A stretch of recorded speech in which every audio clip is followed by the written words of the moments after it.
স্বরূপনগরে বাঁধ কেটে দিল প্রশাসন, উপকৃত হবে বনগাঁ মহকুমাও।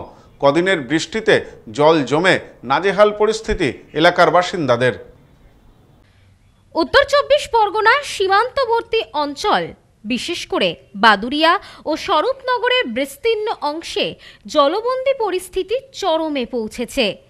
টানা নিম্নচাপ ও অতিবর্ষণের ফলে সুন্দরবনের অন্তর্গত ১০টি ব্লকের পাশাপাশি ভারত বাংলাদেশ সীমান্তের ৩টি পঞ্চায়েত চারঘাট, সগুনা ও গোবিন্দপুর জলমগ্ন হয়ে পড়েছে।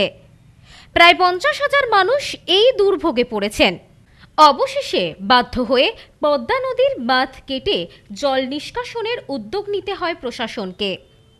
গত কয়েকদিনের টানা বৃষ্টির ফলে পদ্মা, যমুনা ও ইছামতি নদীর জলস্তর বেড়ে গিয়েছে, কিন্তু দীর্ঘদিন সংস্কারের অভাবে নদীগুলির নাব্যতা নষ্ট হয়ে গিয়েছে।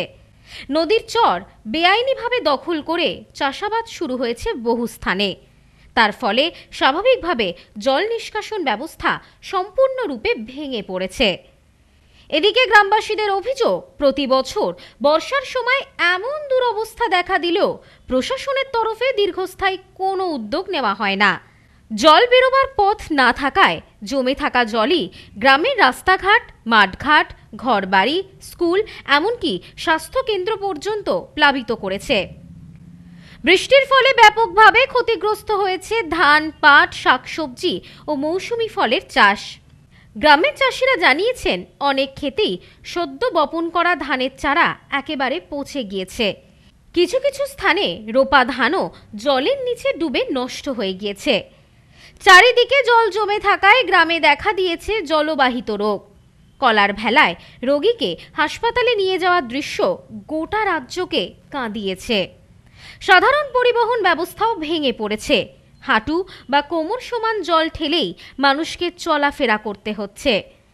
এখানে জলের এখন খুবই সমস্যা, মানে ছেলেপেলে সব নৌকোয় করে দিতে আনতে স্কুলে, তারপরে খাওয়ার জলও নৌকোয় করে আনতে, আমাদের বাড়িতে বেরোনো খুব সমস্যা, ডাক্তার কাছে যা সমস্যা, সব সমস্যা মোটামুটি এখানে খুব অসুবিধার ভিতরে আছে। এরপর বর্ষালি ঘরে জল উঠে যাবে, খুব জলযন্ত্র সমস্যার ভিতরে আছে। কিছু কিছু রাস্তারও বিশেষ দরকার ১ নম্বরে, কিন্তু কিছু কিছু ত্রিফল দিলেও আমাদের খুব উপকার। অনেক বাড়ি টিনের ঘর আছে তো এখনও, তাদের কিছু ত্রিফল টলের দরকার আছে। তারা খুব বারবার আমাদের কাছে জানাচ্ছে। বললাম বিডিও সাহেব আসবে, যখন আমাদের নেতৃত্ব আসবে আমরা একটু আলোচনা করি এইভাবে। বিভিন্ন পঞ্চায়েত ও প্রশাসনিক স্তরে বারংবার অভিযোগ জানানোর পর অবশেষে সরেজমিনে পরিদর্শনে যান স্বরূপনগরের বিডিও বিষ্ণুপদ রায় সহ অন্যান্য প্রশাসনিক আধিকারিকরা। দ্রুত জল নিষ্কাশনের জন্য পদ্মা নদীর বাঁধ কেটে দেওয়ার সিদ্ধান্ত নেওয়া হয়। এটা আসলে হঠাৎ নয়, আপনারাও নিশ্চিতভাবে জানেন।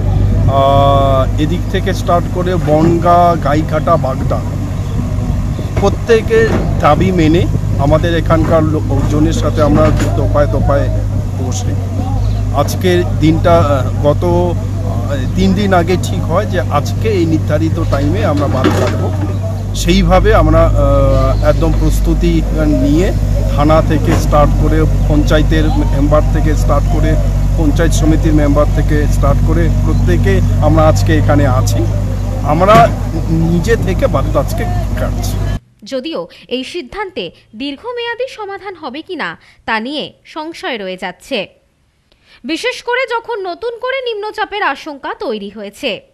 বাঁধ কাটা হলে তাৎক্ষণিকভাবে জল কিছুটা নামলেও নিকট ভবিষ্যতে যদি ফের ভারী বর্ষণ হয় বা নদীর জলস্তর বেড়ে যায়, তাহলে পুনরায় ভয়াবহ পরিস্থিতির সৃষ্টি হতে পারে।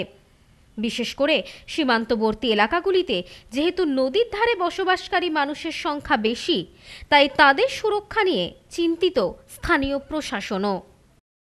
আমাদের স্বরূপনগর ব্লকের আন্ডারে টিবির গ্রাম এবং চারঘাট পঞ্চায়েতের ভিতরে এই টিবির বাঁধের কারণে আমাদের বনগাঁ, গাইঘাটা ব্লক, আমাদের তেপুল মির্জাপুর পঞ্চায়েত, সগুনা পঞ্চায়েত পুরো জলে প্লাবিত হয়ে গেছে। তো আজকে বিডিও সাহেবকে ধন্যবাদ জানাবো তার উদ্যোগে আজকের এই ব্যবস্থা, এবং এই যে বাঁধ কেটে দেওয়া হলো, আমরা আশা করছি খুব দ্রুত যে সমস্ত এলাকা জলে প্লাবিত হয়েছে সে সমস্ত এলাকার জল খুব দ্রুত নেমে যাবে।